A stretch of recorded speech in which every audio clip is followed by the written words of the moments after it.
Bom dia, muito bom dia a você, meu caro internauta que está aí, pós-Natal, agora naquele intervalo, esperando chegar o ano novo. E é claro, tomando cuidado com a dieta, imagino que você está aí, né, se preparando para chegar no ano novo, chegar em 2019 super inteiro. E é claro, quando a gente chega, quando a gente fala em final do ano, não tem como nós não deixarmos de fazer aquele balanço do que foi 2018 e do que pode ser, do que nós esperamos que seja 2019. Óbvio, todo mundo espera saúde, paz, alegria, união, amor, enfim, aqueles sentimentos gostosos, bons que nós precisamos ter na vida e, é claro, muita esperança. Mas temos que levar em conta também que muitas vezes as coisas não saem como a gente se programa. E para isso, a melhor coisa que tem que fazer é se precaver, meu amigo. Precaver sempre. Mas, por falar em balanço, por falar em final de ano, hoje o Conexão Rondônia ao vivo está aqui, vai entrevistar o governador Daniel Pereira. Vai dar uma geral, falar como foi 2018. Ainda mais de transição, que, afinal de contas, a partir do dia 1º de janeiro, começa o governo Marcos Rocha, que eu imagino deve ser assim, outra forma de levar o estado de Rondônia, de governar, de administrar o estado de Rondônia. Vamos conversar com ele logo, que é o que interessa, o que ele tem para falar, qual o balanço dele, quais as expectativas, o que ele vai fazer depois que deixar o governo de Rondônia, né? Afinal de contas, vai ter tempo para ele pensar se vai continuar na vida política, se não vai, se vai querer viajar pelo mundo de mochila nas costas. Vamos ver o que ele tem para falar. Governador, muito bem-vindo ao Conexão Rondônia ao vivo. Obrigado, Vanilson. Prazer muito grande estar aqui contigo. Todos os amigos que estão aí do outro lado vendo o Conexão Rondônia. E deixar antecipadamente um abraço aqui ao meu amigo Paulo Andreoli, né, aqui do Rondônia ao vivo. Muito obrigado aí por todo o carinho e o apoio que vocês sempre nos deram. Tá certo. Daniel, como foi esse final de ano? Natal, como é que passou? Tranquilo, com a esposa, com os filhos, com o genro, com o neto, com o pai, com o irmão, cunhada, sobrinhos. Natal muito bom, em família. Família grande, hein? Eu falei só a pequena parte dela. Pequena parte dela. Tá certo. Você já é avô, Daniel?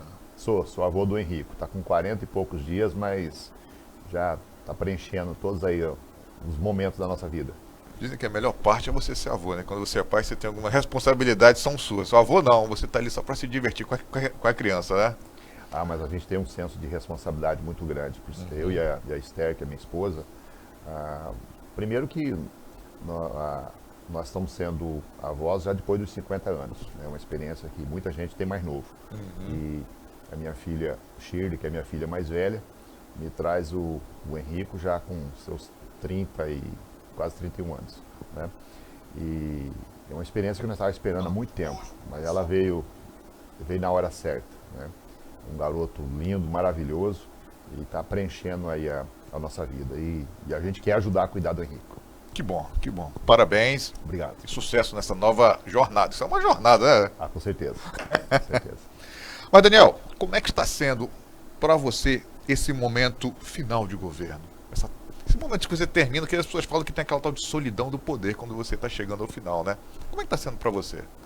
Eu acho que isso depende muito do apego que você tem ao poder. Né? Eu nunca fui um cara que briguei para ter poder, né?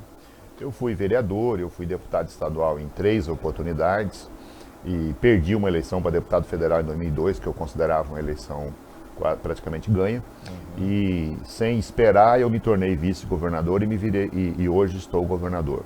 Não tenho nenhum tipo de apego ao poder, tanto é que nem candidato à reeleição fui. Então não tenho nenhum tipo de problema, de solidão de governo e esses traumas todos, né? Eu tenho uma sensação de satisfação e uma sensação de dever cumprido. Tudo aquilo que era possível fazer na conjuntura que eu estou governador do estado de Rondônia, nós fomos lá e fizemos. Então não tem nenhum tipo de frustração, não vai ficar nenhum tipo de saudosismo, né? Então o que fica é um prazer muito grande de um garoto que há 41 anos atrás era boia fria e coloca na biografia que foi governador do estado. Daqui 100 anos, os meus sucessores, os filhos e os netos do Henrico, vão ler os livros de história de Rondônia e eles vão encontrar o avô, o bisavô e o tetravô lá. E isso para mim é muito honroso. Você falou uma coisa que eu achei interessante, que não tem apego ao poder. E ao mesmo tempo, muita gente se questiona até hoje, as pessoas dizem, pô, mas o Daniel Pereira não saiu para a eleição esse ano. Se ele saísse, já teria ganhado. Na tua opinião hoje, como você avalia, foi uma decisão acertada não ter saído para a eleição para governo? Foi uma decisão acertada. Porque se eu tivesse sido candidato a governador, vários dos problemas que eu consegui contornar, que eu consegui resolver, que eu tive aliados, que eu tive amigos, de todos os segmentos para me ajudar, se eu sou candidato a governador, primeiro que eu já dividia esse grupo. E aí algumas pessoas, além de não ter disposição para me ajudar, elas passariam a torcer para que eu errasse. Mesmo que isso significasse o caos para o Estado, mas o ser humano, quando ele está numa disputa eleitoral, ele é egoísta, ele quer ganhar a eleição, né? A custo de quê, quem vai pagar a conta, não interessa, né? Então, eu teria um cenário totalmente diferente. Então, o que as pessoas fazem a avaliação é de um governo, dentro da conjuntura que nós temos, bem sucedido, num ambiente de harmonia, um ambiente de tranquilidade, e todo mundo fala, não, nesse ambiente, se o Daniel é candidato à reeleição, teria sido reeleito fácil. Não sei, se eu sou candidato, o ambiente era outro, a conjuntura era outra, a circunstância era outra. Os problemas eram os mesmos. Agora, a forma de encará-los e a forma de resolvê-los seria outras. O que eu, lá atrás, na hora de tomar a decisão, pensei foi o seguinte: eu tenho que cuidar da minha vaidade pessoal, do apego ao poder, ou tenho que cuidar da população de Rondônia? E a população de Rondônia correu pelo menos 4 riscos sérios nesse período que eu fui governador. Graças a Deus a gente conseguiu resolver cada um deles, né? E não tenho nenhum tipo de arrependimento. Eu fiz a escolha certa entre ser o candidato a governador preocupado com a reeleição, eu procurei conduzir bem e fazer boas entregas, entregando algumas coisas que vieram ainda do governador Confúcio Moura e algumas coisas novas que eu consegui implementar nesses 9 meses de governo. Eu estou satisfeito com a minha decisão lá no passado, não muito distante, e com os resultados que nós estamos obtendo. Eu acho que eu fiz a coisa certa. Daniel, você como político experiente, como você foi vereador, deputado estadual, enfim, já conheceu todos os bastidores da política. Essa eleição de 2018, na tua opinião, qual foi a peculiaridade dela em relação às anteriores? Ivanilson, a política ela tem uma dinâmica própria e que é impossível você prever, né? Agora, é possível você voltar no tempo e fazer algumas leituras. Em 60, nós tivemos a eleição do Jânio Quadros, uma eleição, na época era a influência do rádio, você não tinha ainda a televisão, aquele negócio todo, né? Aí nós passamos aí um longo período sem ter eleições e viemos a ter as primeiras eleições lá em 86. O partido da época, que era oposição ao governo que estava saindo, dos 27 estados da federação, eles conseguiram eleger 26, né? Foi o MDB ali no pós-plano cruzado com o presidente Sarney. Aí, 3 anos depois, o presidente Collor sai candidato a presidente e massacra todo mundo, né? Virou uma febre nacional, né? Aí, em 94, a gente tem o presidente Fernando Henrique Cardoso em cima do Plano Real e se elege presidente e se reelege com muita facilidade. Em 2002, nós tivemos o fenômeno Lula, né? O Lula vem, constrói uma grande base, se reelege presidente, elege a presidente Dilma pela primeira vez e, apesar de todas as dificuldades, a reelege em 2014. E agora nós tivemos o fenômeno Bolsonaro, que impactou aí e elegeu quem não jamais elegeria por mérito próprio, seria eleito. Pessoas que tinham grande histórico político ficaram no banco de reserva. Então foi uma eleição totalmente nova. Agora, se você tiver uma memória histórica de passados dos últimos 60 anos, você vai ver que isso é ciclos. Isso já aconteceu várias vezes e vai acontecer de novo no futuro, né? Agora, a diferença é que hoje nós temos ferramentas totalmente novas que nós não tínhamos nas eleições de 20 anos atrás, né? Eu estou falando, por exemplo, o próprio programa que eu estou fazendo contigo aqui, há 5 anos atrás ele era impossível. Verdade. Né? Então são ferramentas novas, são mecanismos novos, e quem domina melhor essas ferramentas dialoga com muito mais rapidez, com muito mais eficiência e instantâneo, né? Todo mundo produz informações, então é um novo tempo. Agora, a população vai se tornar muito mais exigente, cobrar muito mais, então isso significa que está ficando cada dia mais difícil para o chamado gestor público, seja ele prefeito, seja ele governador, seja ele presidente da República, né? Então, com a mesma rapidez que você constrói uma imagem, você também desconstrói uma imagem. Então vamos esperar para ver o que nós temos aí para o futuro, e realmente foi uma eleição sui generis, né? A primeira eleição que nós temos com essa característica no país. E vamos ver quais são os frutos dela, daqui uns 4, 5 anos a gente pode avaliar. Daniel, nesse tempo que você assumiu, quando o Confúcio saiu para a candidatura ao Senado, que foi vitoriosa, tá? Nesse tempo que você assumiu, qual foi o momento mais difícil, ou os momentos mais difíceis? Olha, com relação à equipe, graças a Deus, nós mantivemos no governo boa parte da equipe que já vinha com o governador Confúcio, que eram pessoas experientes. Algumas se afastaram para ser candidatos, outras se afastaram porque tinham outros projetos, né? Então, nós recompomos esse pessoal. Então, dentro do governo, eu não tive nenhum tipo de problema que me preocupou. Dentro do governo, eu não tive, né? Conseguimos fazer as nossas entregas e dar continuidade. Agora, nós tivemos fatores extras que impactariam no governo. No mês de abril, assim que eu tomei posse, nós temos 706 servidores policiais e militares que estão na Folha da União, e esses servidores estavam voltando para o Estado. Se eu não consigo contornar isso, a minha situação teria ficado muito difícil, né? Eu não fechava minhas contas de jeito nenhum. Tanto é que eu estive com a presidente Carmen Lúcia, que naquele dia ela era presidente da República. E falei para ela, ó, eu acabei de assumir, não cometi nenhum crime de improbidade administrativa, mas a minha vida pública acaba se eu não conseguir resolver esse problema. E ela, juntamente com a ministra Gleice Mendonça, que é a advogada-geral da União, e aqui contando com o apoio do senador Raup, do senador Assir, da deputada Marinha, do deputado Garçom, uma presença do deputado Maurão, do deputado Jesuíno, do deputado Sonabença, nós conseguimos contornar essa situação, né? Foram sensíveis, né? Foram sensíveis, conseguimos contornar. O pessoal continua recebendo pela União e nós conseguimos continuar tocando o Estado. Quando vem o mês de maio, um mês depois, vem a greve dos caminhoneiros. A greve dos caminhoneiros pega a gente fazendo a Rondônia Rural Show, né? Já impactou muito a nossa grande feira, a nossa vitrine de exposição do estado de Rondônia, para o estado de Rondônia, para o Brasil e para o mundo, e tira do estado de Rondônia mais de 100 milhões de reais do nosso orçamento, né?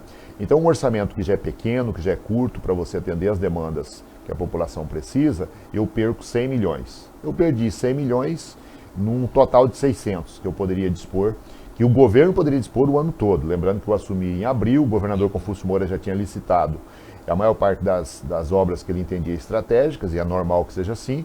Então eu era mais um pagador de contas. E sem esses 100 milhões, nem pagar as contas, até para pagar as contas ficou difícil, né? No mês de agosto, a dívida pública do Estado, que estava suspensa desde 94, de uma hora para outra, essa suspensão é revogada, e eu tenho que pagar R$500 bilhão numa lapada só, né? Isso é praticamente 2 folhas de pagamento do Estado. Isso era impossível, né? Aí tivemos que recorrer, tivemos várias articulações nisso, a Assembleia Legislativa me ajudando, os parlamentares federais me ajudando, conseguimos contornar isso. E depois, já em outubro, tivemos uma decisão do CNJ que queria tirar, de um momento assim abrupto do Estado, 307 milhões de reais. Então foram vários momentos que se a gente tivesse errado a mão em um deles, a gente teria inviabilizado o governo do Estado de Rondônia. Então, eu passei aí por 4 crises profundas, né? Eu acho que o governador Confúcio Moura, que governou o Estado 8 anos, ele não passou em nenhuma dessa magnitude, né? Mas acho que Deus testou a gente e nós tivemos bons colaboradores. Aqui um elogio à nossa Procuradoria-Geral de Estado, na pessoa do Dr. Juraci, né? Nossa Procuradoria reagiu, respondeu, nós fomos muito eficientes. A nossa Secretaria de Planejamento, a nossa Secretaria de Fazenda, aqui na pessoa do Dr. Pedro Pimentel, inclusive prestigiado pelo novo governador como chefe da Casa Civil, Dr. Ono, nosso secretário de Fazenda, juntamente com o Marcelo, né? Então nós nos ajustamos e reprogramamos e discutimos e enfrentamos os problemas e nos tornamos maior do que os problemas que nós enfrentamos. E a gente vai aprendendo ao longo da vida que você mede um ser humano pela forma como ele resolveu os grandes problemas que surgiram na vida dele. E graças a Deus estou muito satisfeito com cada solução que nós demos para cada um dos problemas que nós enfrentamos. Daniel, certamente você citou o nome de alguns deputados estaduais, federais. Como é que foi a relação tua com a Assembleia, com a nossa bancada federal?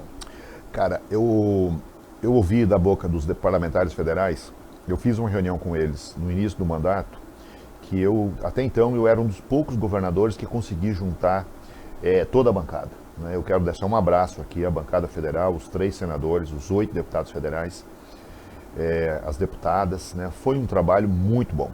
Tanto é que nós somos o único estado do Brasil que conseguiu liberar uma emenda parlamentar de bancada. 150 milhões de reais compradas em máquinas e equipamentos para as prefeituras e para as associações ligadas à agricultura familiar.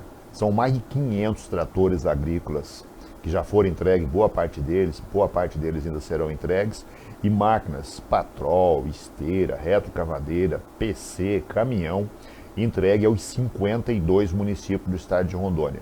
Nenhum estado do Brasil teve oportunidade de fazer isso, e nós fizemos. Então aqui tenho que agradecer a nossa bancada federal, né, os 11 integrantes da bancada, agradecer a nossa superintendente de licitação, o Márcio, que é o nosso superintendente, um garoto fantástico, e ele e toda a equipe, a nossa Secretaria de Agricultura, principalmente a Heloísa Bertoletti, que me ajudou como secretária adjunta da Agricultura. Essa mulher fez um trabalho fantástico, né? E juntamente com os 52 municípios. Então, uma entrega muito grande, então um relacionamento muito bom.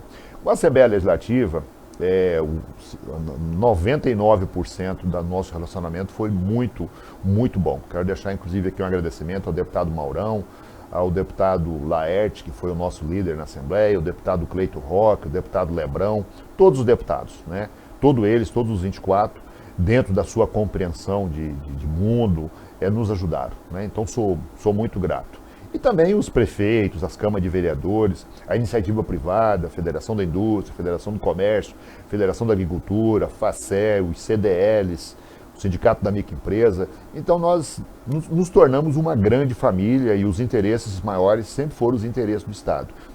Daí porque talvez nós sejamos hoje, nesse cenário difícil do Brasil, um dos poucos estados que está respirando com a cabeça fora d'água, com a água batendo no nariz, mas respirando, né? Então só tenho a agradecer aí a relação que eu tive com todo o segmento institucional. Não foi diferente com o Tribunal de Justiça, com o Ministério Público, com o Tribunal de Contas, com a Defensoria Pública. Uma relação harmoniosa, respeitosa e muito produtiva. Tá certo. Tem uma pergunta aqui, Daniel, que me mandaram. É a seguinte. Falar com o Daniel, perguntar sobre os tablets e câmeras para a polícia, que ele conseguiu cobertura em todo o estado. Legal. Obrigado pela pergunta. Nós nos tornamos ontem, a partir das 16 horas, em São Miguel do Guaporé, na 429, lá no 9º Batalhão, um batalhão que fui eu que, com a minha equipe, com o Coronel Ronaldo, com o Capitão Marcelo, com o Coronel Rildo, nós criamos o batalhão lá em São Miguel, criamos o 9º Batalhão aqui e criamos o 10º Batalhão lá em Rolim de Moura. E nós conseguimos ser o terceiro estado a reorganizar a atuação da Polícia Militar com termo circunstanciado de ocorrência, os chamados crimes de menor potencial ofensivo, indo direto para o juizado especial, né, criminal. Nós conseguimos ser o segundo estado a ter o equipamento de mobile, né, que é uma ferramenta, é um pequeno computador, né, que ele agiliza o trabalho da Polícia Militar. Mas nós copiamos o modelo de Santa Catarina, e lá era a PM que tinha essas ferramentas. Aqui em Rondônia é a PM, os bombeiros, a Polícia Técnica e o Instituto de Identificação. Então, na verdade, que é dentro da Polícia Civil. Então, aqui nós fizemos algo muito mais amplo do que aquilo que foi feito lá no estado de Santa Catarina. Nós entregamos também as câmaras, as câmaras individuais. Individuais, né? Todo policial nosso da Polícia Militar, a partir de agora, desse final de ano, ele vai trabalhar com uma câmera gravando todas as ocorrências policiais. Toda ação. Toda ação. Né? Toda ação do policial, ela vai ser gravada. E isso vai proteger a sociedade e vai proteger o policial. Né? Aquele policial que age de forma inadequada, ele não vai poder fazer porque vai ficar gravado o que ele faz. Né?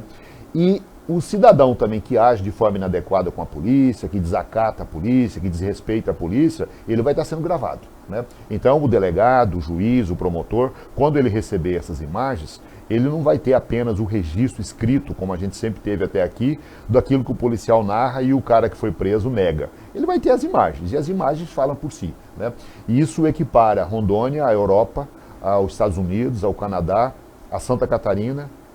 E nós somos o segundo estado a fazer isso. com observação. Santa Catarina começou na nossa frente, mas nós somos o primeiro estado a fazer isso 100% em todos os seus municípios, em todas as localidades. Então, fico muito feliz, quero agradecer aqui ao Coronel Ronaldo, ao Coronel Rildo, ao Capitão Marcelo, a todos da nossa equipe da PM, né? Tanto é que o nosso trabalho de segurança pública está sendo bem reconhecido, que o governador Marcos Rocha, o primeiro nome que ele anunciou foi o Coronel Ronaldo, mantendo o Coronel Ronaldo na equipe. O Coronel Farias, que é o comandante do bombeiro, está sendo mantido. Talvez seja o único estado da federação que os dois principais nomes do Corpo de Bombeiro e da PM está mantido.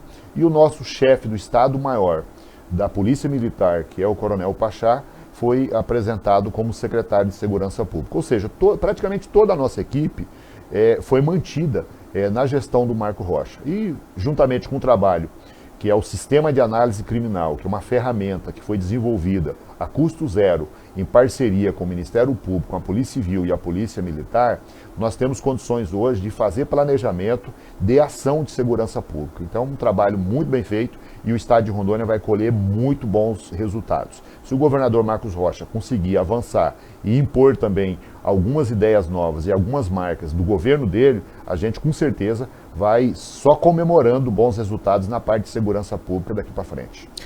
Só falando sobre segurança, tem a questão também das câmeras da SESDEC, não tem? Então, essa questão das câmaras, aí é chamadas câmaras de vídeo monitoramento. Esses projetos, eles são projetos mais localizados, né?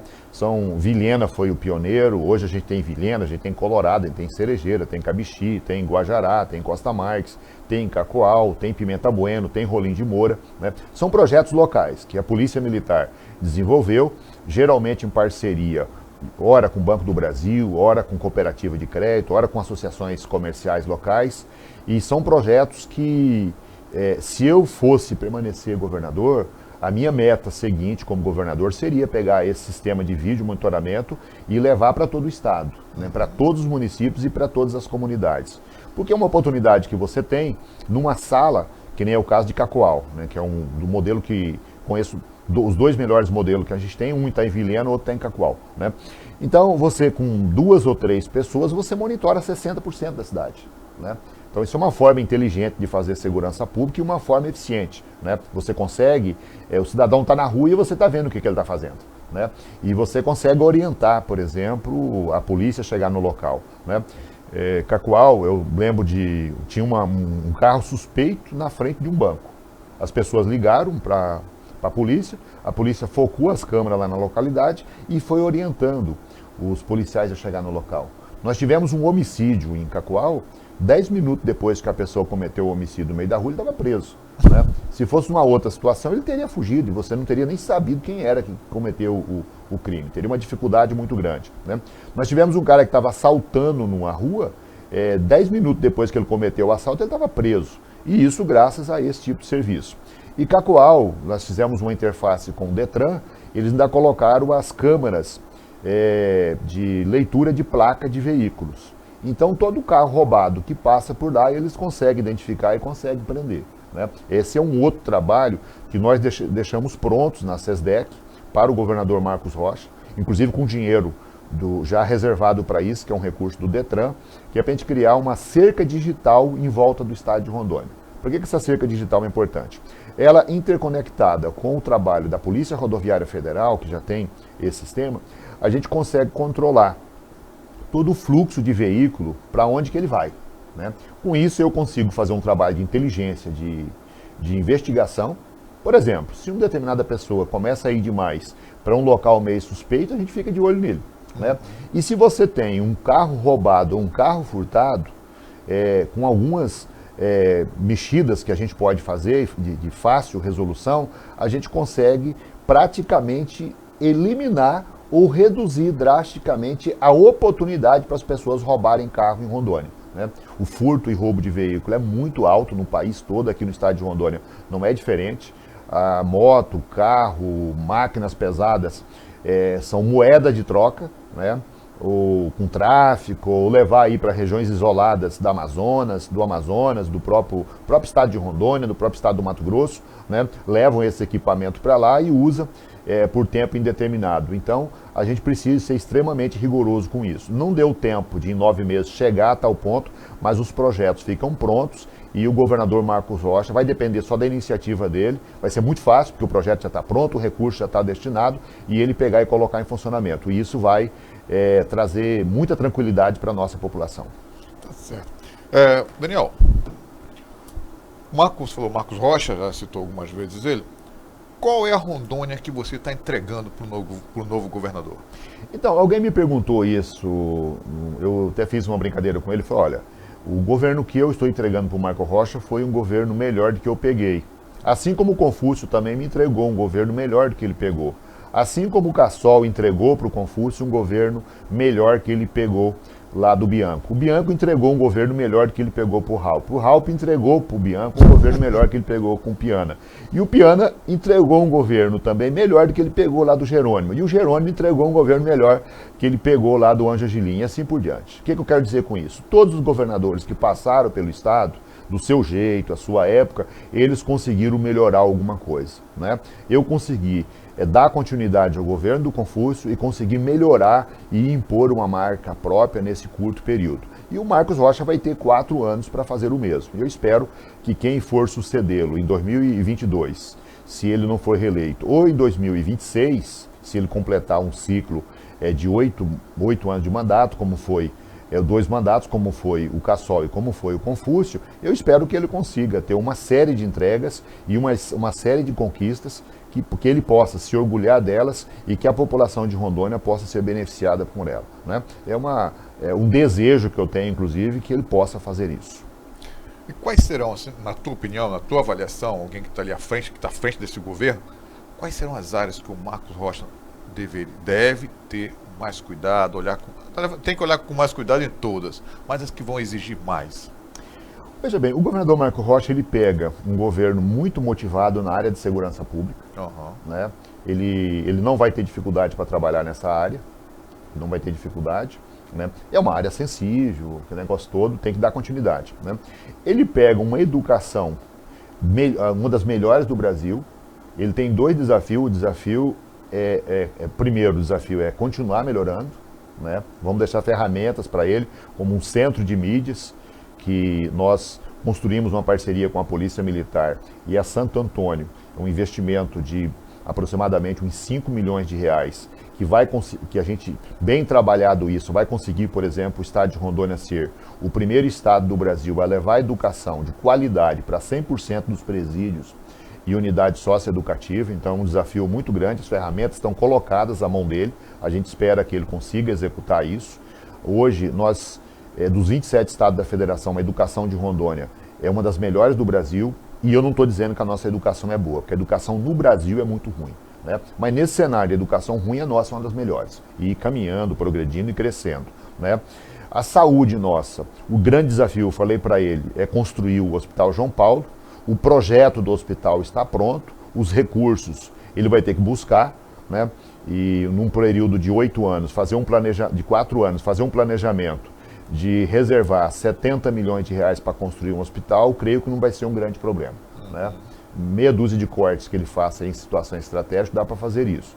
Agora, é algo que ninguém fez ainda, né? Se ele quiser colocar o nome dele da história do estado de Rondônia, ele tem que tirar o João Paulo de onde está e construir um hospital novo. É o Euro, né? Pode ser o Euro, né? O projeto do Euro está tudo pronto, e ele até sugeri para ele, no mês de janeiro, marcar uma audiência com o presidente Bolsonaro e aproveitar essa ligação político-partidária que ele tem com o presidente e falar, presidente, se o senhor quiser colocar o seu nome lá no estado de Rondônia e o dele, do Marcos Rocha, com uma estátua em cada um dos 52 municípios, é construir um hospital novo, né? Porque o Confúcio fez um grande trabalho na área de saúde, um dos estados que mais evoluiu na saúde no Brasil foi Rondônia, né? Em todas as áreas. Só que nós não resolvemos o problema do João Paulo. Então, quem quiser esculhambar o governador Confúcio, o governador Daniel Pereira, é muito simples, é só fazer uma foto do João Paulo e esculhamba todo mundo. E o Marcos Rocha vai ser esculhambado pelo João Paulo até o dia que ele entregar um hospital novo. Se ele não entregar, no final do governo dele vai ser a mesma frustração que o Confúcio pode ter e que eu tenho com relação ao João Paulo, ele pode ter ou vai deixar de ter se ele... Agora, ele tem 4 anos para resolver isso. eu só tive 9 meses, porque se eu tivesse 4 anos, eu entregaria um hospital novo. Eu cortava tudo que fosse necessário para entregar esse hospital novo, porque o João Paulo, em termos de equipamento, é muito bom, os seres humanos que trabalham lá dentro são fantásticos, são fantásticos. Tanto é que o secretário de saúde anunciado é um cirurgião que fez praticamente a carreira dele em Rondônia, lá dentro do João Paulo, um pessoal muito bom, conhece bem o hospital e com certeza vai gastar todas as suas energias para isso, né? Então, se eu pudesse deixar um conselho para ele era, construa um hospital, um pronto-socorro, né? Lembrando que a gente só tinha um pronto-socorro aqui em Porto Velho e o Confúcio colocou para funcionar o pronto-socorro lá em Cacoal. A nossa situação aqui era muito pior se Cacoal não funcionasse bem. Inclusive, Cacoal, estou indo agora, dia 28 lá, nós vamos entregar um CREPAD, que é uma clínica para dependentes químicos, uma clínica com especializações. Já fizemos isso em Vilhena.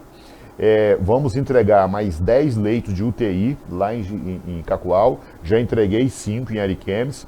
Nós deixamos o recurso na conta da Prefeitura de Vilhena para comprar um aparelho de tomografia para atender a comunidade de Vilhena, que é uma emenda parlamentar, uma iniciativa da deputada Rosângela Donadon, e transformar o CREPAD em Vilhena e Cacoal foi uma iniciativa do deputado Luizinho Goebel, uma iniciativa fantástica, e o governador Marcos Rocha, com as prefeituras de Cacoal e região, com a prefeitura de Vilhena e região, tem uma grande oportunidade para desenvolver ali a ideia de clínicas especializadas, como é a Policlínica Oswaldo Cruz aqui em Porto Velho, e poder atender bem a nossa população no interior do estado. Então tem muita coisa boa feita e, repito, problema da saúde pública de Rondônia é o João Paulo. Resolveu o problema do João Paulo, a gente brilha aí no cenário nacional como o estado que mais evoluiu na saúde pública no país.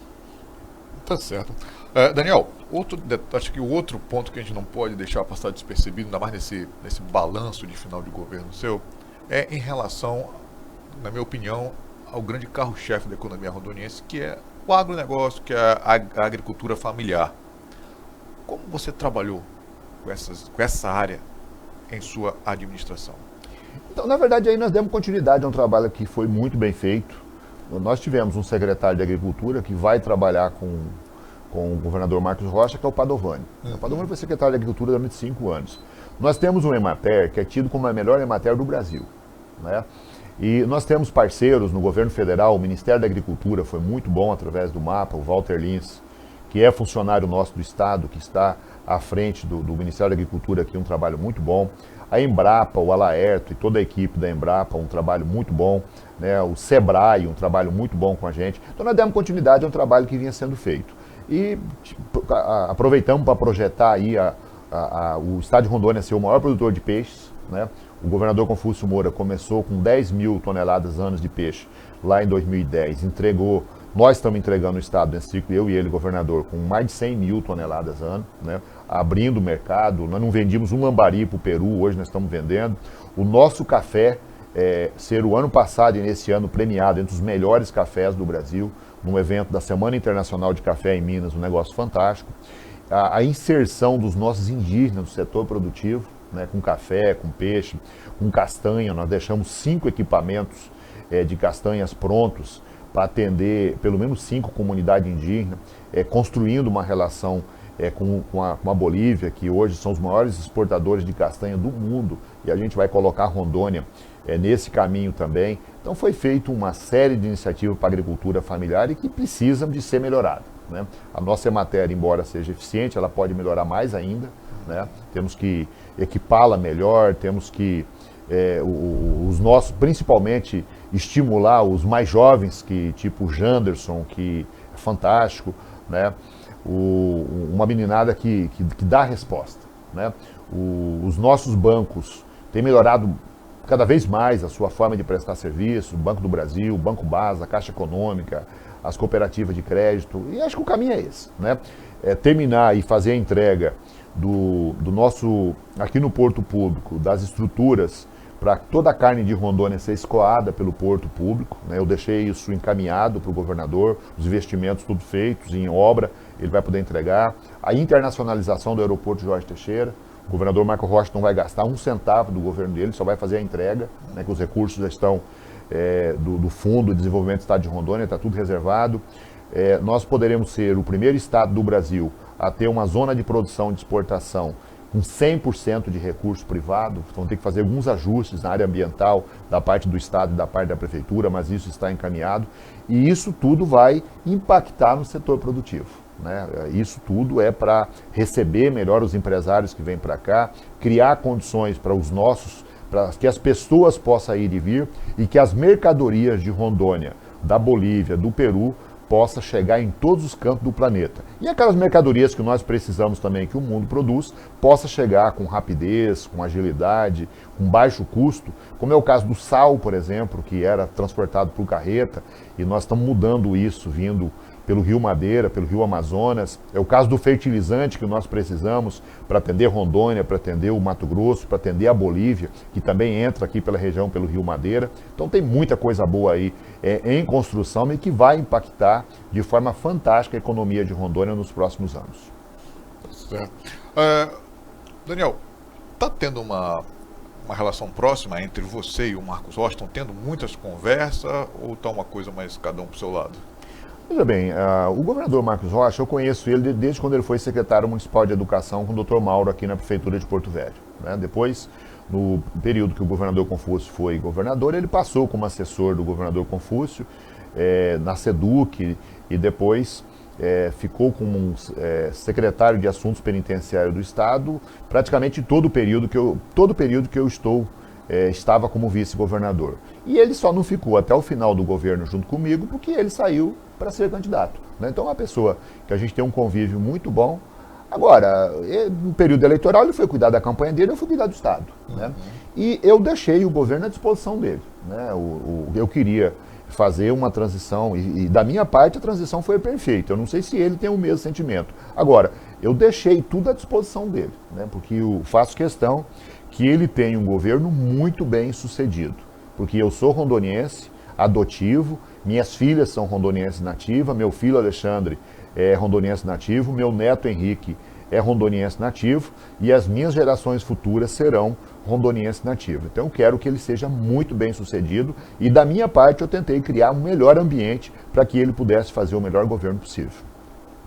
Tá certo. Mas está tendo contato? Não, temos sim. Contato muito bom, né? E eu gostaria que fosse até mais intenso, né? Mas aí cada um tem seu jeito de fazer as coisas e eu tenho que respeitar o tempo dele. Ele é um cara que teve uma eleição fantástica, né? A eleição mais fantástica que o estado de Rondônia já teve foi a eleição do Marcos Rocha. E eu espero que o governo dele seja à altura da eleição que ele teve. Porque se ele não tiver um governo bem sucedido,